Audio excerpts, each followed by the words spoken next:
Today we're just looking at some random stuff, some of our art, some of our favorite things, and we're just talking about the passing of one of the really meaningful creators and just comic book contributors. I mean, I understand that Jim Shooter started his career at like 14 or 15 years old or something like that, or something That's ridiculous just like that. crazy. It's Yeah, crazy.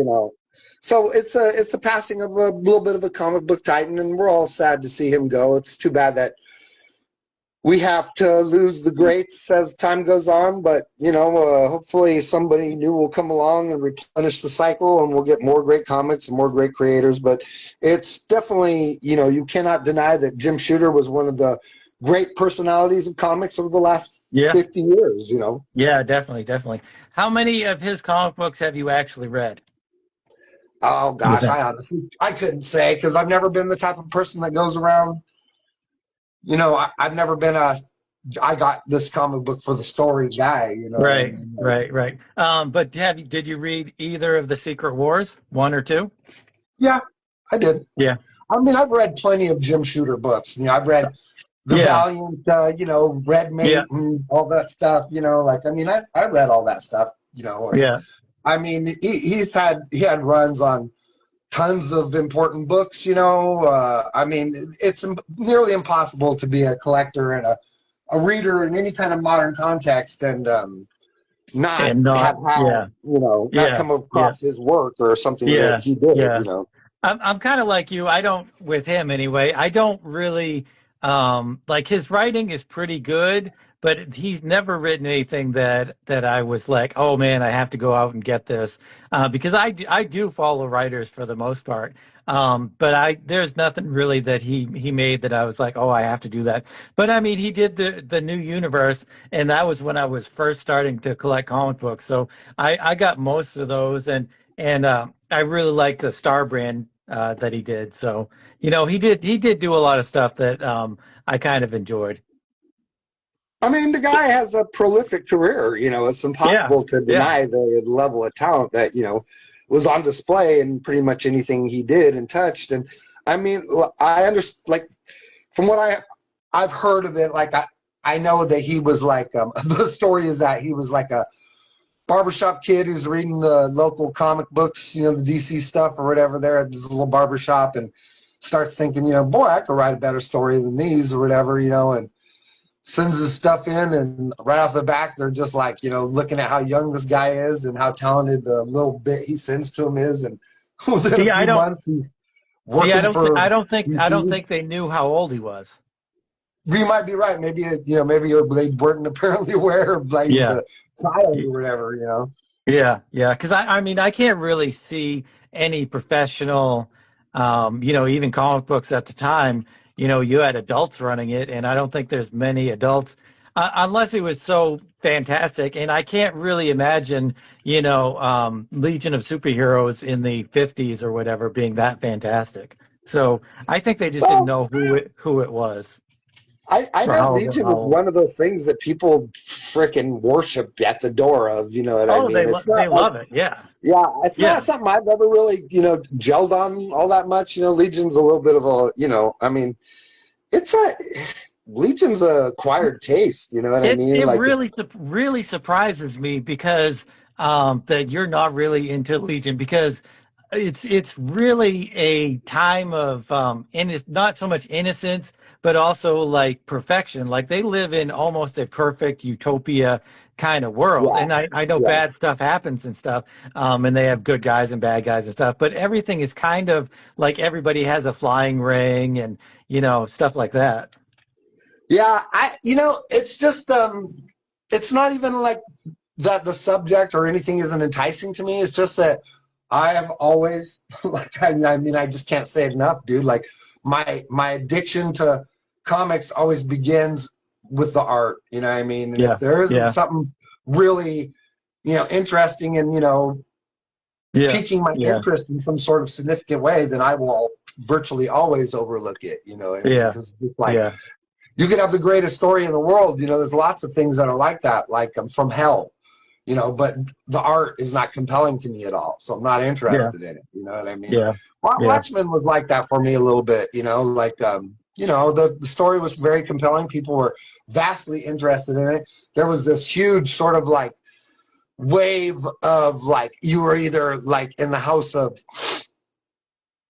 The Dark Knight or The Watchmen as like just being this prolific work, that is changing the way people perceive comics, you know what I mean? And I could Yeah. never get behind, like, the art was just always so ugly to me. Like the art in Watchmen, I know people were like, oh, it's so great. And I mean, it's, as an adult artist, who could look at things subjectively now than a younger man, like it's beautiful stuff. But there's an inherent reality to it that's very ugly to me, like, It's really, I think Alan Moore chose Dave Gibbons. And I'm not a huge Dave Gibbons fan either. I think he's good, and he's a great narrative artist. Like there's no part of Watchmen where you're ever confused, or and it flows perfectly reading wise. So he's a fantastic narrative artist, but there's nothing really for me, he's almost a poor man's Dave Boland. He's got that kind of little line scratching, not scratchiness, but line details that Dave Boland has, but not as interesting, you like mean you you mean said. Brian I think, Boland? but Brian Boland, yeah, sorry, Dave Boland's the hockey player. Brian Boland is, I think he looks a little bit more modern, and Dave Gibbons, I think he kind of harkens back. He looks very much to me like a 50s, 40s, 50s Oh sci-fi yeah, dude. artist. He's like the slightly better version of like Jim Aparo. You know what I mean? It's like Yeah, they have that Silver Age kind of thing, or Bronze yeah, Age or whatever. It's just like that throwback to that mid style where everything is yeah, middle shots. yeah, But I yeah. mean, it's cool stuff, and people. I mean, I wasn't that big of a fan of Year One. I mean, I didn't really like Dave Mazzucchelli's art that much. Like not Now to that's say just crazy. That's just crazy talk. now That's see, just like, not to that's be just, like just it's crazy not talk. Come good. on. Clearly it's very good. As far as like interpreting the things he interprets, right? But it's Yeah. like there's a ugliness to all of it. There's just like this Well, layer of like where it's like he, I'm not trying to embellish this at all. These are just like, I mean, a lot of those shots are like that everybody are crazy about are like the subway shots or the overhead train shots, and it's a lot of those cityscapes.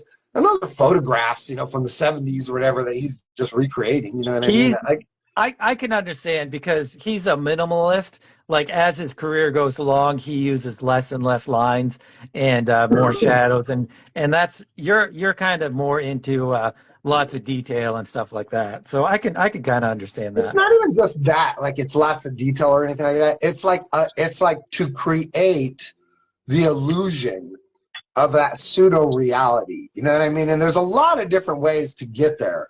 Like like say how in animation, for the longest time, we'll say like Pixar has kind of like created the paradigm for 3D animation, right? You know what I mean? Yeah, Like everybody that's tried to do it has emulated that Pixar look with the pink skin and the really bulbous round noses, and you know what I yeah, mean, those little yeah. chubby fingers they put on everything, and everybody has fallen into line on that, and that's just like the way art works, like like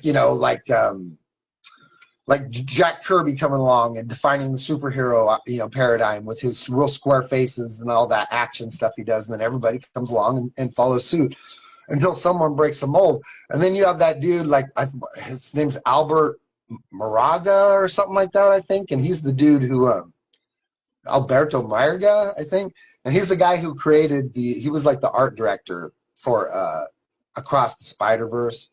Oh yeah, yeah. And then he also did those like 2 episodes on Love, Death, and Robots. The one with The Witness about the guy who sees the girl get killed across the street from him or whatever. That's you mean the one where it's a night? No, well, no, the one where it's daytime. He looks out the window and he sees a girl get killed or killing someone. She sees a girl killing someone or whatever, and then he chases after her, and then the exact thing he sees happens to him at the very end of the story. Is that the newest season? No, that's season 1. Huh. I don't remember that one. You don't I'll have remember to this? go Like watch she's that. half naked and then he chases her through the whole city. Like, you know what I mean? And it's just like, go and look at it when we turn off the cameras. Go and look at Huh. it right now. Yeah. Afterwards, Is it's it? amazing. It's called The It's Witness. CGI. It's computer. Yeah, it's all well, it's Love, Death, and Robots. You know, it's all animation. Yeah. But he Yeah. doesn't do it like he does everything by hand. He does all like keyframe animation. You know, none of it is motion Yeah. capture or anything. And he creates like a impressionistic vibe. Like it looks like it's super detailed, like it looks like it's hyper detailed. You know what I mean? Yeah. But he does it through all this softness of the image and the color. Like if you were to stop and zoom in and some of the things that you think look hyper detailed, they're really just smudges. You know what I Yeah. mean? And like Yeah. with little Yeah. black lines on them and stuff. And he's able to create like in the second season. Did you watch the one where the conquistadors? Yeah. Yeah. In the screaming lady, you know, and Yeah. the Yeah. trendy Yeah. woman. That's the one That, I thought you were talking about. that's him too. That's him as Oh, it well. is. Same, Yeah. Okay. same director, you know, same That's weird. filmmaker. That's just, that one was a weird one. You know, like the art is Dude, the animation is fantastic, but I was just weirded out by that one. well, you know, he's trying to get an emotional response from people. You know, he comes. Yeah. I mean, his stuff is very visceral, but the art, you know, the art, Yeah. dude, Yeah. like the way he Yeah. gets to that, it's like you look at it and you think it's like this photorealistic thing, but if you like stop and like look in the backgrounds of like the trees and stuff, they're Yeah. very impressionistic, you know, and he Yeah. has this Yeah. vibe where he tries to put the detail in the right places, the right time, so that it gives you the impressionation of something that's hyper realistic, you know what I mean? Yeah. Yeah. But it's all in like the way you're dissecting what he's giving you, you know what I mean? He's just Yeah. very good Yeah. at it. Yeah. And Yep. that's kind of like I'm how really I I really approach. like. I haven't watched all of the newest season, but the last one I watched was the B-52 bomber one, and That's that's fantastic. my favorite. How That's Zeke my got favorite religion. episode of all of them. How Zeke got religion. Is that what the name of it is? Yes, yeah. Yeah, I Remember, freaking love that. I remember mean, the black it's a guy at the rip beginning? it's a riff off of the heavy metal, but it's Yeah, yeah, friggin' it's yeah. fantastic. But at the beginning, he doesn't. He's like making fun of that guy for praying, and you know, like Yeah, yeah, you know, and then at the very end, he's just like, "Glory to God in the highest," you know, yeah, like. yeah. No, that was a good one. Yeah, they've all been fantastic. Did you watch? They are. Did you watch the Red Hot Chili Peppers one? Is that the newest one? The newest Yeah, season? it's literally the first episode. Like you know, you'd have to skip past it if you didn't see it or whatever. But I don't. it's directed by David Fincher, right? And it was a live performance of the Red Hot Chili Peppers, right? And he films it, you know, but he takes every shot and turns it into puppets, you know. I don't So remember that one. I must have gone over it. I must yeah, have. you had to have gone over it. Yeah, it's the first episode of season Huh. 3.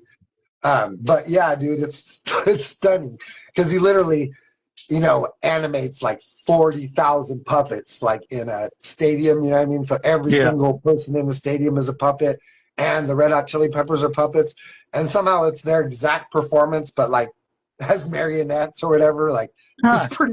it's pretty amazing. Like you wouldn't I'll have think to like check it it would out. be that good, but like the second I put it on, I was just like so blown away by it, dude. Like I was just Yeah, yeah. I love stuff like that. I love discovering stuff like that you is comes out of nowhere.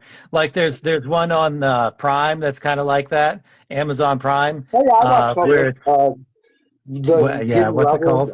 hidden level or Yeah, next level or yeah. something. I haven't watched all of those. I just watched the first Dungeons and Dragon ones, and I was just completely blown away. Just thought that was amazing. Well, that version of Dungeons and Dragons they did is like the best Dungeons and Dragons thing anyone ever did. Oh Like yeah, the way yeah, that gold dragon, you know, swallows that curse and then changes into Tiamat at the very end or whatever. You yeah, know, like yeah. Yeah, yeah, it makes me wonder why, because you've watched The Witcher, right? sure, yeah.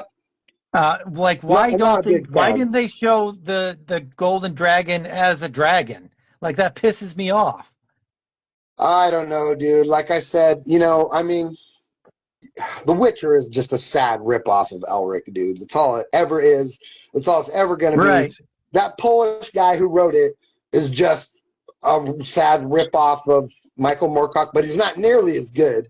He takes Right. like Michael Moorcock and tries to like cross genre him with freaking George R. R. Martin, and it doesn't work for me at Yeah, all. yeah. Man. Like, I don't like it at all, dude. Because There's Elric is the older there's style. some things I like about it, but I didn't even watch the last season. I watched like some of the first episode, and it just wasn't for me. And I'll watch anything, if it's sci-fi fantasy, but I just Yeah, couldn't get into it. that's the thing too, man. Is I like sometimes I want to see like sword and sorcery stuff, because it's one of my favorite genres, but nobody makes it hardly. And then when they It's do make true. it, it's never very good. Like it sucks because Yeah. like I remember when Lord of the Rings came out, I thought we were going to see this great renaissance of like fantasy stories going to get made. You know what I mean? I was like, oh my god, now someone will go out and make a really great Conan, and Yeah. they're probably Yeah. going to do Elric, and maybe we'll get to see Hawkmoon and all this other stuff because there's all these great properties that have never been done. Nope. Yeah.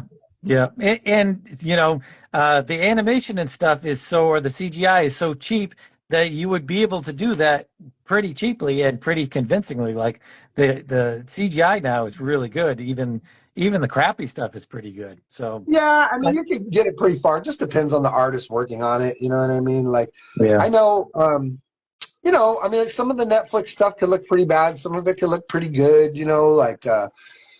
It's just this, man. It's CGI is tough. I think tough, because a lot of people complain about like the Marvel CGI and some of the other stuff. I think people like that complain about that don't. A, they've never watched Doctor Who, and B, they're not from our generation where Dragon Slayer, what are some of the other horrible CGI, or not even CGI, just stuff like that. You forget about like that stuff. Just like we're the generation that had to grow up with like the Adventures of Hercules with Kevin Sorbo and Rena the Warrior Princess. Dude, like generations, decades of Stargate. 27 whatever. Yeah. You know what I mean? Just like so many bad shows that people love because the writing or the characters or whatever. Yeah. But the shows never had any CGI or good effects. I like, love the Stargate. I love the Stargate shows. They're like some of my favorites. I love them. But they're my what do they call that? Secret pleasure or whatever. Because I know this. I know that the CGI and the special effects are horrible. But I still love it. Hey, Doctor Who's no different. I mean, it's not like Doctor Who's out there making like these fantastic episodes, but people love it because of the story and the content or whatever. It's the that's story. That'd probably be a kudo for the writers of those kind of things. You know what I mean? Oh yeah, I mean Doctor Who had the greatest. Like they had Arthur C. Clarke, and they had just so many fantastic sci-fi writers back in the day that that's basically why. And it was a good format. They were half an hour shows, so you could do it really quick. You could watch a whole show real quick, but they were tied together, so they could re-release them into 2 or 3 hours long episodes and stuff. Which that's how I watched them.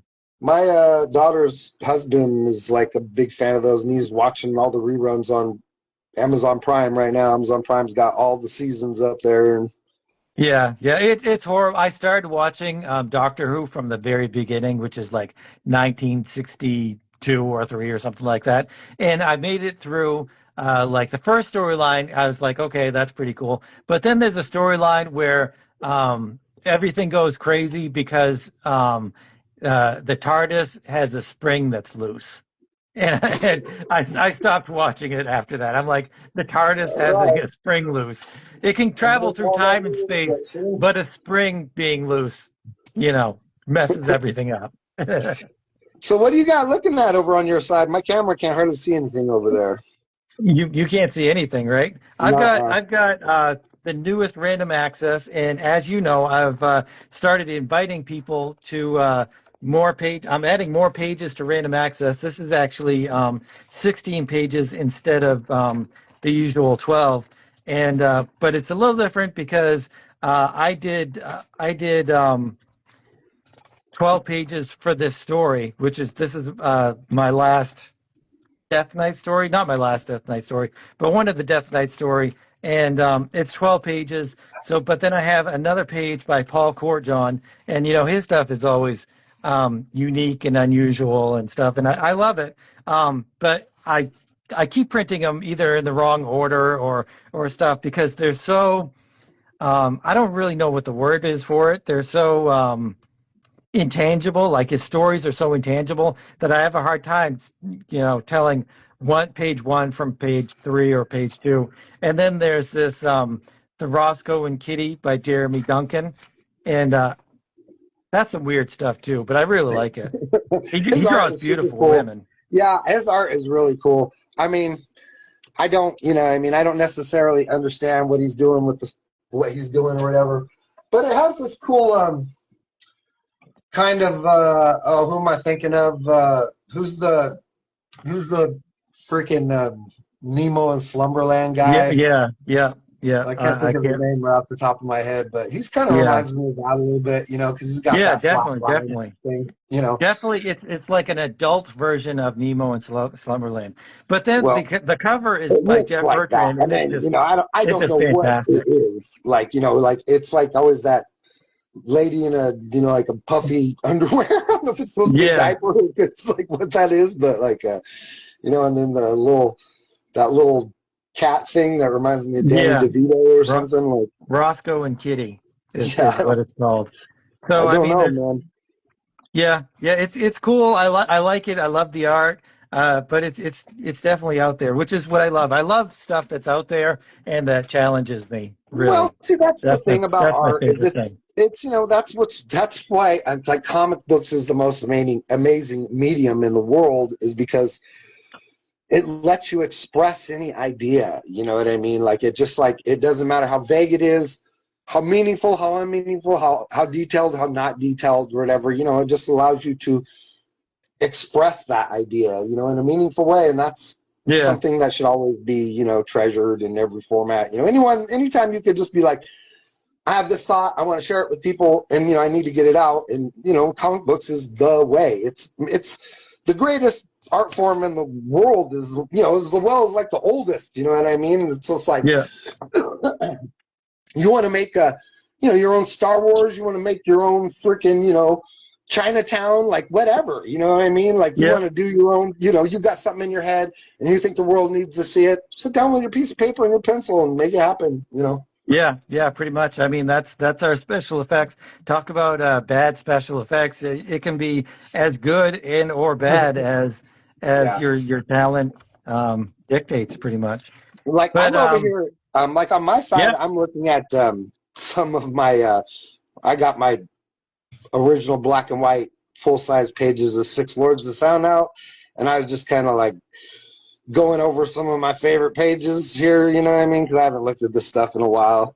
And, what like, page is that? What start? Oh, that's six Lords of Sound. yeah, the Six Lords of Sound or whatever.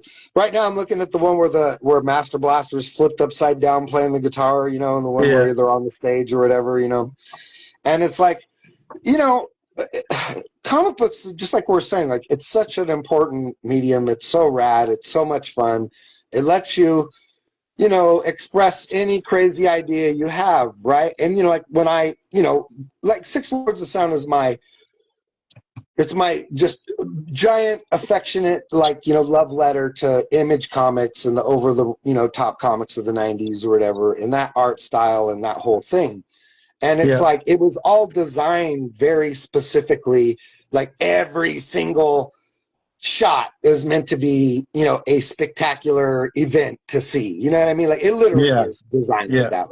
Like it wasn't like almost none of this was like designed like to be like I'm conveying a very detailed story with all these characters, and I really need you to understand their personalities. You know what I mean? Like it wasn't put together like that. This thing was like Youngblood 1, you know what I mean? It was just meant to yeah, be massive, freaking over the top, one scene after another punch up or whatever, And it allowed me to like really design the pages to where like every single page is like meant to be a real, like, it's meant to be an experience. Like every single page is like important. It's all has tons of detail on it, and the idea is you keep going, you keep going, you keep going.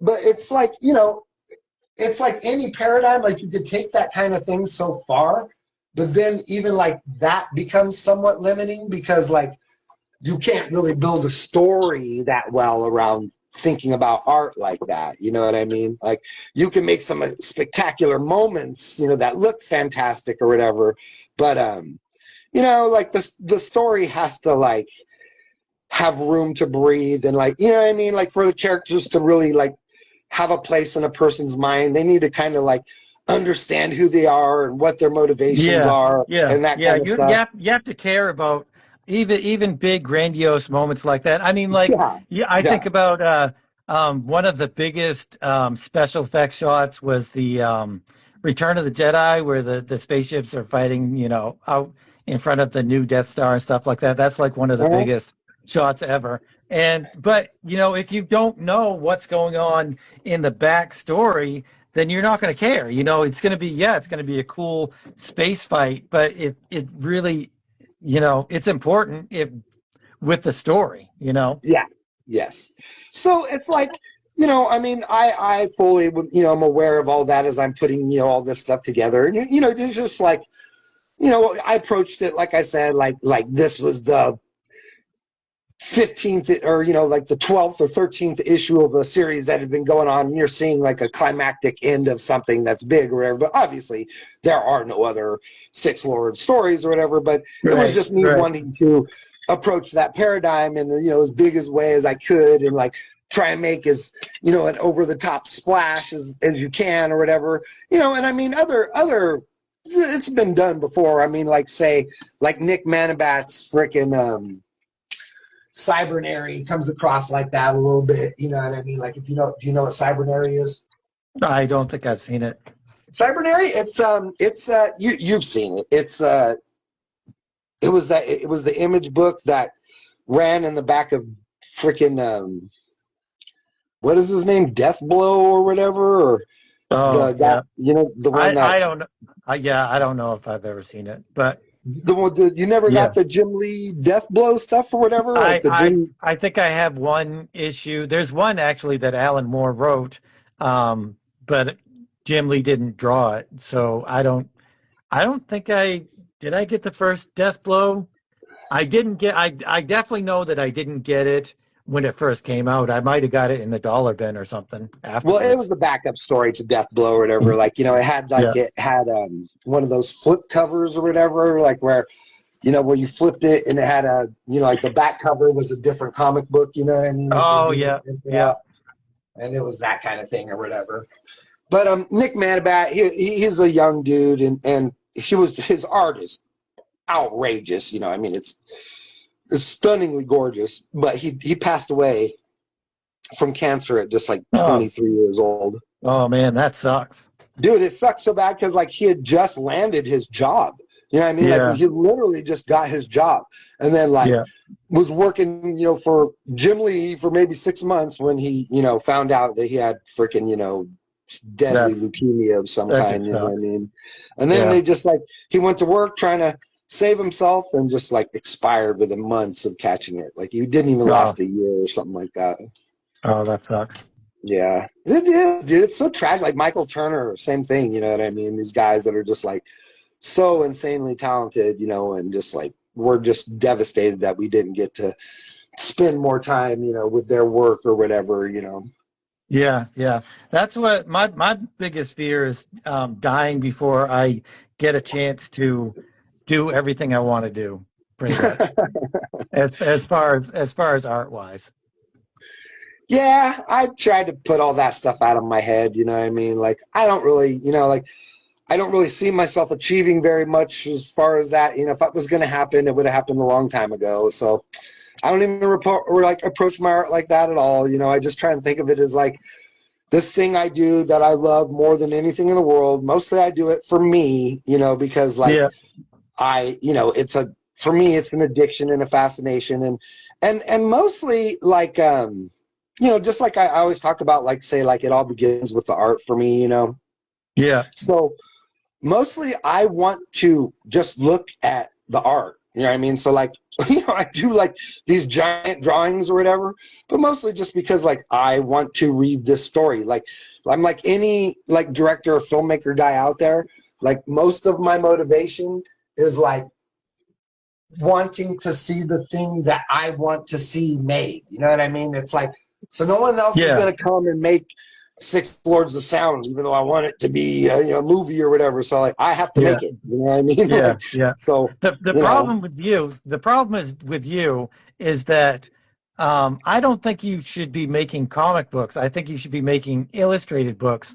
But you're good. You're really good at narrative art. You're really good at the narrative art. Like when you were dissecting my Morgrim thing. I mean, everything you've said has been spot on, and you're just so good at it. But I feel like I don't know. Like you no, I really feel just what you're like the saying. art, No, I feel exactly what you're saying. you And I know? mean, there is Alex, I mean, that there's an 89.999% like arrow directly to the heart about what you just said. You know what I mean? You're Yeah, like, yeah, because like the heart of my inspiration for art, and I mean, this is like probably just like so true, like the node of it, you know what I mean? Like if you just keep digging down and digging down till you get to that one white spark that fucking lights up the entire system, it yeah, is the Franklin Booth and the like Franklin Lloyd Wright, you know what I mean? Like yeah, adventure illustrations from like the 20s, 30s, 40s, and 50s or whatever, like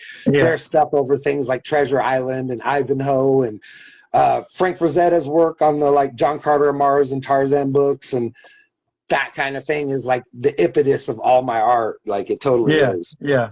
Right, right. And But then the but comic book thing comes on after that when you realize that you could tell a story with that kind of thing. You know what I mean? Like right, that's right. where. Which yeah, and you're really awesome at it. So like if you just did illustrated books, like if you had illustrations with text, it would be a waste because you're good at narrative art.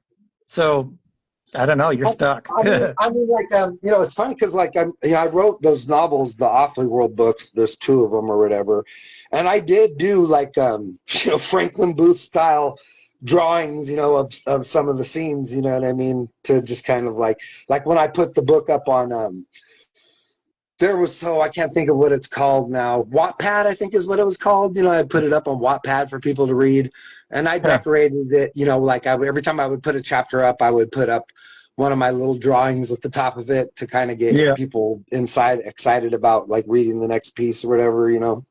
yeah. And did you ever was that something that you could make money on?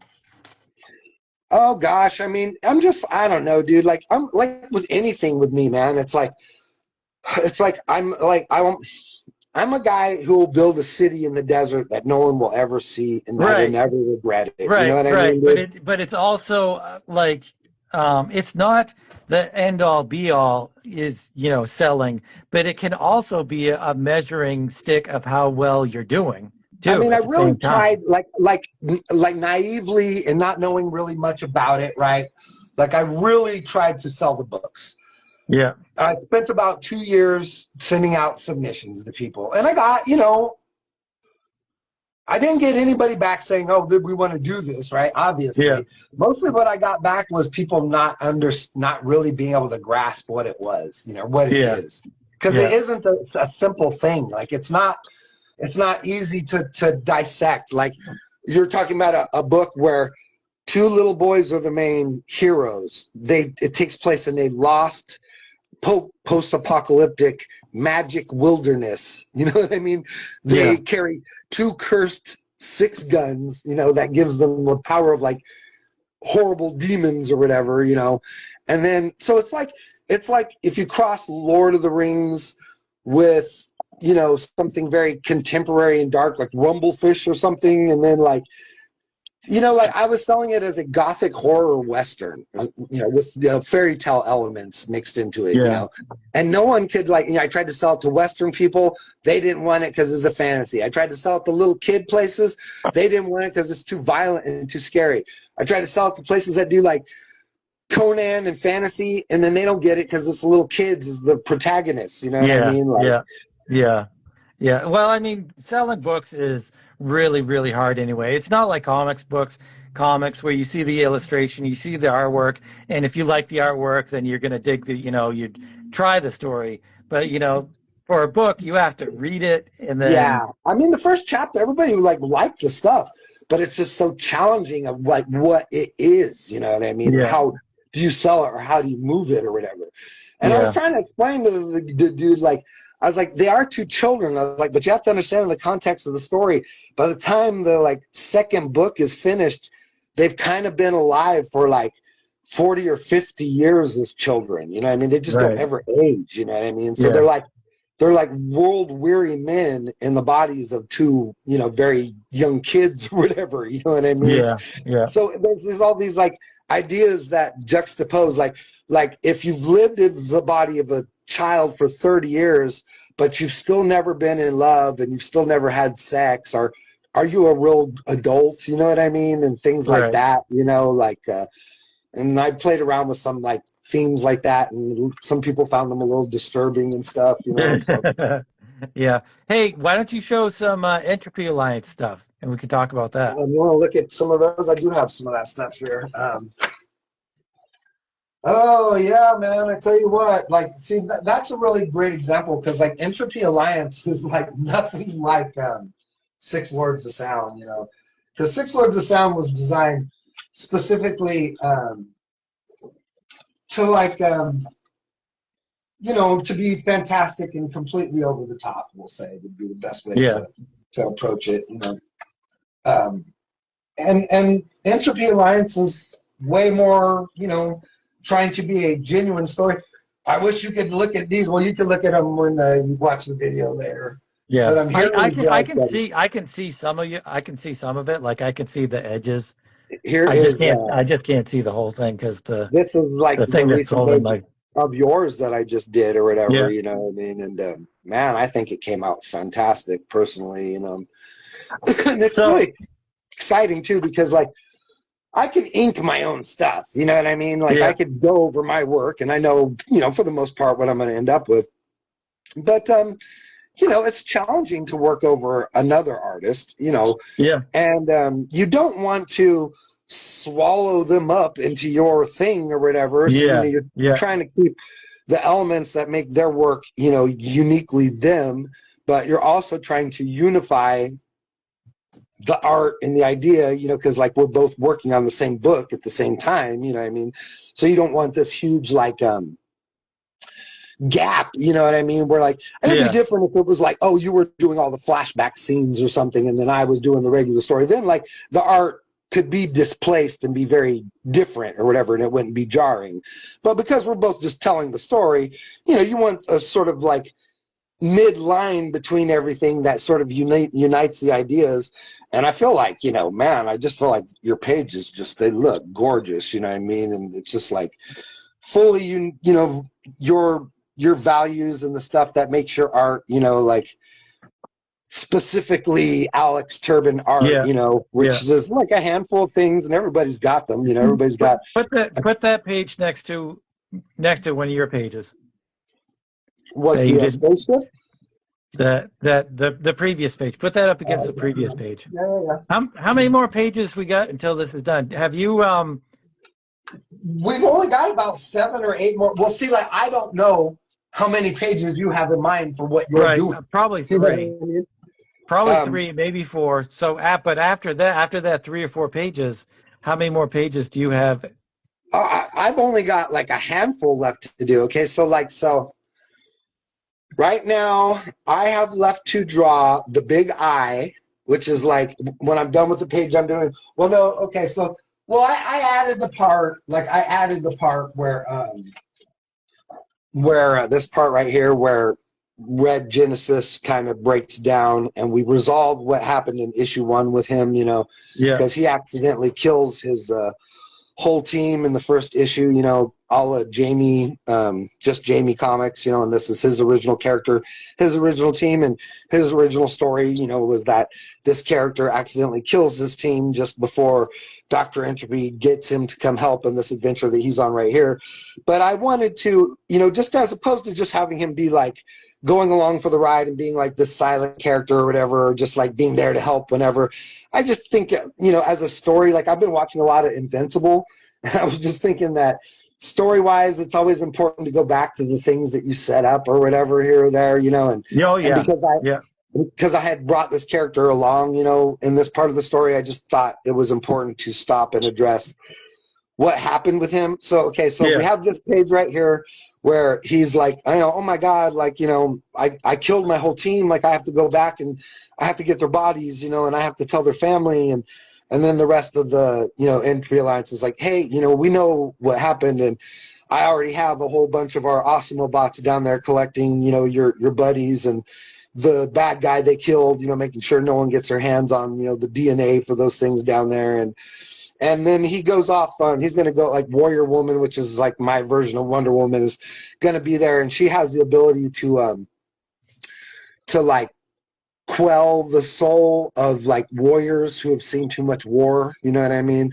yeah. So she has the ability to heal PTSD, you know? That's cool.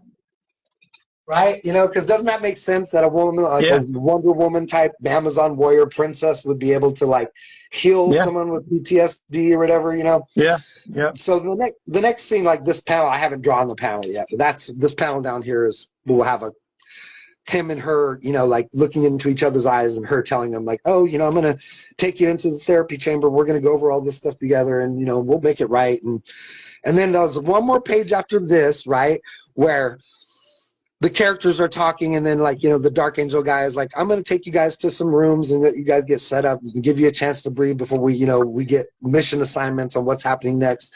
We need to find out what's going on with Bjorn and the Krieg. And then we have this moment where Superion and the doctor are like, you're like, you know, wow, lots going on. And she's like, she's like, I have a horrible feeling about this. Like nothing good's going to happen right now. Like your friends shouldn't have gone off by themselves or whatever.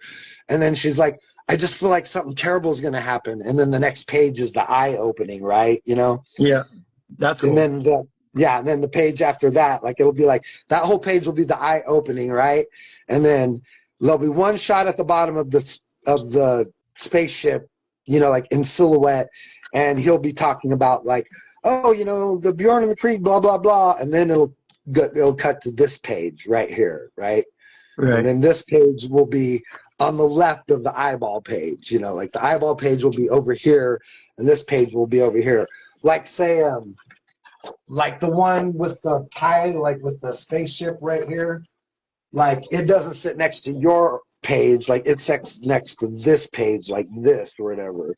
So we have like this page over here and we have this like shot right here of you know, the Admiral and his robot over here, and they're powering the ship up, you know, and they got the ship right here, and Dr. Entropy's over here, and they're gassing the ship, and then the very next shot, because he's like in this shot, you know, like Blind Speed gets done giving her the tour. She's like, hey, Dark Angel, I'm checking in before I head off to Costa Rica. I just want to say hi and bye. And he's like, hi, you know, right here. And then she zooms by and he's like, bye, you know. And he's like, well, Admiral, you know, he's like, the portal system is ready to go whenever you and your men or your team is ready. And, you know, the Admiral's right here. And he's like, I won't be portaling anywhere, Dark Angel. And he's like, and then this shot down here, he's like looking at his hand. And he's like, I don't like having my atoms scattered across the galaxy. You know, he's like, it's nothing I never freaking really got used to. And then he's over here. He's like, no, we'll be traveling the old-fashioned way, I suppose. And then you cut to this next shot, and he's like, in a Zentradi space fighter, you know, flying away, you know. Hey, is it too late? I think, or what do you think of Blind Speed having long hair? She does have long hair. She does have long hair? Well, I guess it's not very long, is it? I do kind of like, you know, now that you bring that to my attention, I will say, because I draw it a little bit longer in this shot. You know what I mean? In this shot, it looks like it's like shoulder length or a little longer. You know what I mean? Yeah, but like long hair would look really cool in a speed, you know, showing the speed. Yeah. But also, she could use her hair as a weapon. You know? Yeah, that's not a bad idea. I have to give it some thought because that's that could be like a tricky thing to draw. You know what I mean? Like a long strip of hair, like because it has to twist. You know, depending on where you're going left and right. You know what I mean? It's got to be like the tail of a kite or whatever kind of thing. You know? Yeah. Well, that's why I think it would be interesting. That's because it would be like, you know, the movement of the hair would be you know, unique. it's definitely not too late because I mean I just have that one Cool. shot of her, and she already Yeah. has she has pretty long hair in the shot as it is. Yeah. Yeah. Because I think about the Flash, and when they show him, zipping around, it's always like a blur or some sort of color streak behind him. But I think, if it showed long flowing hair, then that would kind of really might bring home the fact that she's going so fast. Yeah, yeah, that's not a bad idea. And then also you could, that's just a good print. Like you could show her getting grabbed by it while she's going 100 miles an hour or something, having her neck get Yeah. snapped. You know what I mean? Like stuff like that. Because I've been thinking about a lot of the imagery. Because like say this second, the first issue is a experimental comic. It was just a vague idea. You know what I mean? And you just threw it out, and we, everyone did a really great job, and surprisingly enough, the story makes pretty good sense, in the very first it does. issue. Everybody did their own little parts, and it's a pretty cool comic book, but it's a experimental artist friends just playing together comic. It's not a fully cobbled together story by any means, but it's so good. I want it to be that, and that's what we're going forward with. You know what I mean? And it's like, yeah, man. I mean, I think it's super interesting to me, mostly because like most of this is your idea. You know what I mean? Like the Entropy Alliance is your idea. The villain, the guy is your idea. What happens with Dr. Entropy? His character. You designed all that. You know what I mean? Yeah. And it's like, for me, as a guy who like, I'm a novelist or whatever. I've written some novels, and I mean, like most of our friends who are doing comics, like they're not overly talented as writers or storytellers. It's hard. It's a totally different medium or tool. It's hard. It's hard. It is. And so I have a slight advantage in some small ways because, like I said, I've already, I've written stuff, like on a professional level. So for me, it's really exciting to be working on someone else's story. You know what I mean? Because it's like I have all these things that we designed together, but so much of it is like your stuff, right? So like it's exciting for me to take all these things and then craft it into a story. And then I'm super excited at the idea of you at some point in the future, sitting down and reading it and seeing all of your ideas come to life in the actual story. Definitely. You know what I mean? Definitely. Because like, you haven't been able to read it. You know what I mean? No one's read it but me. I'm writing it like a freaking madman over here. You know what I mean? Yeah. And it's like it's weird because like we were doing the Entropy Alliance, the first one, and we were like talking about it, which story should go where, and I think we were both kind of like, it's kind of not really going to make any sense, and but then once you read it, after it's all done, you're like, hey, this totally, is cohesive. Yeah, it's a weird thing. It's something that you have to read when it's all done. Yeah, I wasn't even expecting it to come together as good as it did, and I mean, like. I'm dude, like I know like I have like, it's like once I get something in my head, it's hard for me to get it out, and I can be really controlling and I can be really pushy. And I mean, it's not probably the easiest thing to deal with or whatever, but like, I just like, I get so desperate or whatever. Like once I get something going in my head and I so desperately want it, out or whatever. It's like, popping a blackhead or something or whatever, you know what I mean? And it's like, I don't mean to like I don't like, it's like, I don't want to take over anybody's story or make anybody change anything, but in the same time, I'm like, oh, I want this to be like this and I want this to be like this, and you don't want to craft anything, but like say like when we're working together on this, like we come up with these broad ideas. But you leave me to my pieces for the most part, and I leave you to your pieces as long as we stay within the broad spectrum of what the story is and what we're doing, the characters we have or whatever. And I think that works out pretty well, like that's probably, that's a way to get the best from every, the people involved. And that's kind of how the comic book worked, and that's how we did get such really great stuff from all the artists involved by just letting everybody kind of craft their own pieces and do their own thing or whatever. Yeah, yeah, definitely. It's All right, super. I mean, dude, it's super exciting stuff. Like, I just, yeah, it is. like the story we've came up with is so cool to me, dude. Like, and it's going to take 4 or 5 issues to get this thing done, and it's like, I just want it all finished right I now know, so I can read I it, know, dude. Like, I and know, we're not even I done with the know. second issue. We're still months away from having it completely finished and put together. But we're very close already. And honesty, this is the fastest I've ever gotten anything like this done. You know what I mean? Like, we already, Yeah, the first issue is out and finished. The second issue is almost nearly complete. We're about, you say you have 3 more pages? yeah, yeah. Okay. I essentially have 3 more pages too. So we're about 6 pages away of drawing from having the book completely drawn. And I am already up to page My 15. my hardest part is doing the layouts. Once the layouts are done, then I go pretty quick. Well, yeah, and I mean, well, dude, it's all hard for me, man. Like penciling, well, because like say, it's like you want to take it so far, but not too far when you're Right, penciling, because you're gonna have to do so much inking or whatever. right, right. So But there's see, for that. me, seeing having this blank page in front of you, and then you're like, man, where do I start? Well, see, dude, You know? that's why, Alex, that's why I do these things. You know what I mean? Like, Yeah, that's why I do these guys, dude. Like, yeah, because in all honesty, dude, like this is like the hardest part right here. Like, yeah. once I've done this, like say, Your thumbnails. yeah, like this is like this one right here. That's the space station, like the Yeah, big space station shot, or like, you can find them all right here. Like say this shot right here, or like this shot right here.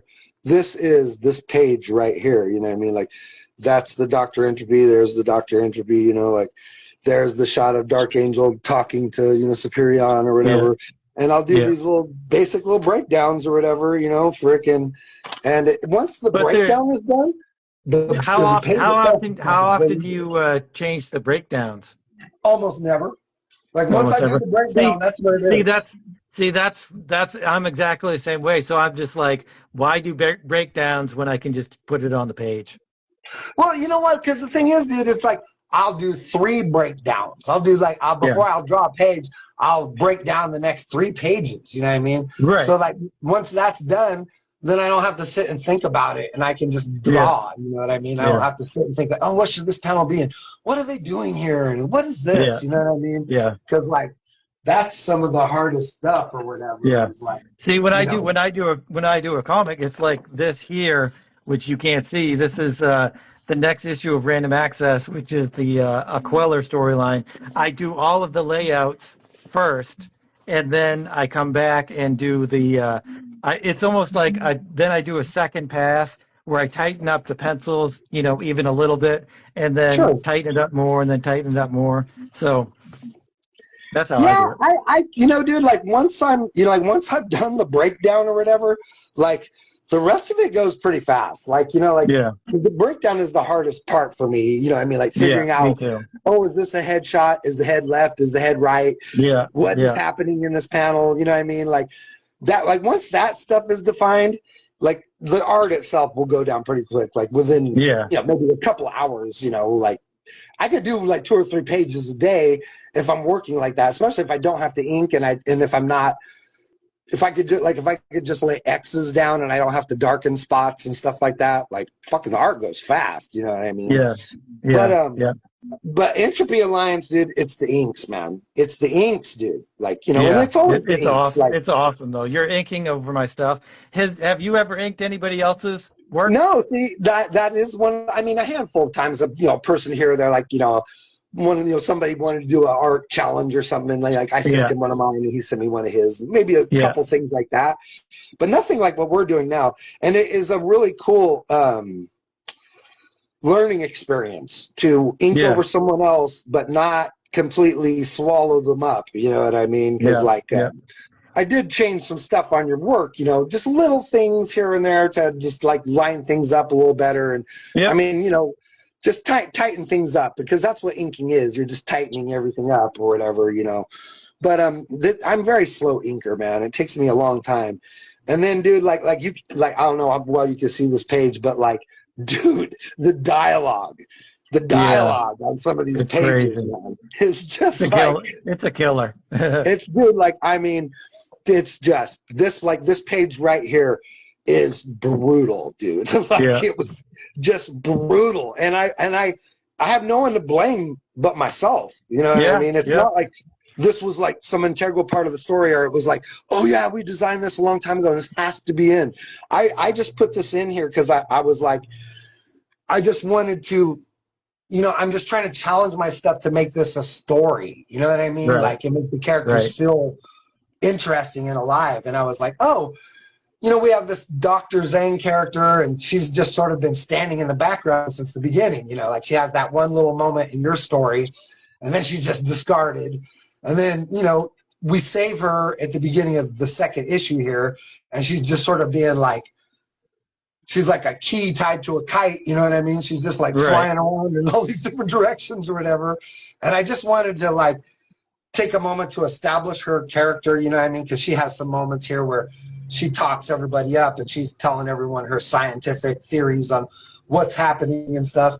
And I just thought, oh, wouldn't it be fun? When she's in the space platform, if the Flash character comes up behind her and is like, hey, I'm a big fan. Would you like a tour of the area? So, I'm like, oh, yeah, she'll take her up here and she'll take her over here. Yeah. And in your head, you're like, it'll be super fun. At the end, she'll stop and she'll be like, oh, she'll barf and it's funny and it's like charming or whatever. You hope. I just had a thought about her. Because you're right. She hasn't really had any kind of impact yet. What I think her impact should be, because we haven't really told anybody a lot of the inner workings of the end and the villains and stuff like that. Yeah. What I happens to think the characters? I think what you said was right. Where the villain that I talked about, and I was saying that should be like the main villain of the whole thing, and they should be a bad guy and just continue to be bad guy. I think that we should use her to turn him good.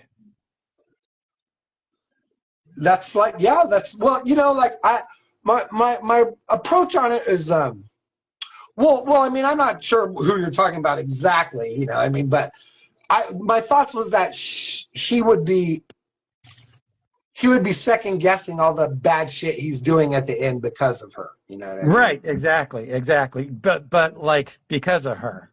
Yeah, specifically. Because like that's literally what happens in the beginning is it's like she's the first thing he sees when he comes across. Yeah. And what happens with that character is like the second he comes in contact with something, he literally knows like everything about it. You know what I mean? Right. So like when he comes into the contact with all the heroes, he instantly knows their history and everything about them. He's Dr. Entropy, you know what I mean? His like whole thing is time and space and life and death, freaking. And it's like, I do have a lot of stuff designed around that or whatever in the story that, like he is sort of way more omniscient than people realize at the beginning, and yeah, like we have, some pretty cool things designed at the very end too, to like, wrap all this stuff up. I've been working on some pretty wild over the top concepts and, and I know the next issue is going to be like this issue doesn't have a ton of action and stuff in it. It's so much of it is just setting up the story and setting up the characters and, getting people interested in everything and making it this tight, really great over the top paradigm. I'm taking my inspiration from freaking Invincible, essentially, you know what I mean? Yeah, like, just that's cool. Trying to like write a story that's fresh and interesting and has, characters that get people involved and then cool twists that happen to the characters along the way and bring in more, revealing, story and more revealing story till the very end, when you hopefully are, completely involved and maybe the carpet gets swept out from underneath you and you go, oh my God, what? Like all that cool stuff, But it has to be done one page at a time, man. The only way to do it for dudes like me and you to sit down and draw. And we've been at this for a minute now, so we're probably going to get back to our drawing boards.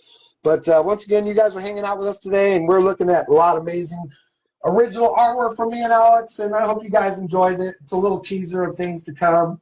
We're both comic book artists, and we're always working on our stuff. the book we're talking about has been Entropy Alliance. And Entropy Alliance 1 is available right now. It is a experimental comic created by a handful of really amazing artists and really amazing authors, and it tips off the whole Entropy Alliance story that we're going forward in the future. Random Access Comics. Alex is awesome, amazing fantasy, adventure, sci-fi stories. Morgrim the Cyclops, whose life couldn't be more grim. Yeah. Just amazing art, amazing color, amazing story. And you can just see, like, you know, Alex doing some of his very best work in these new pages.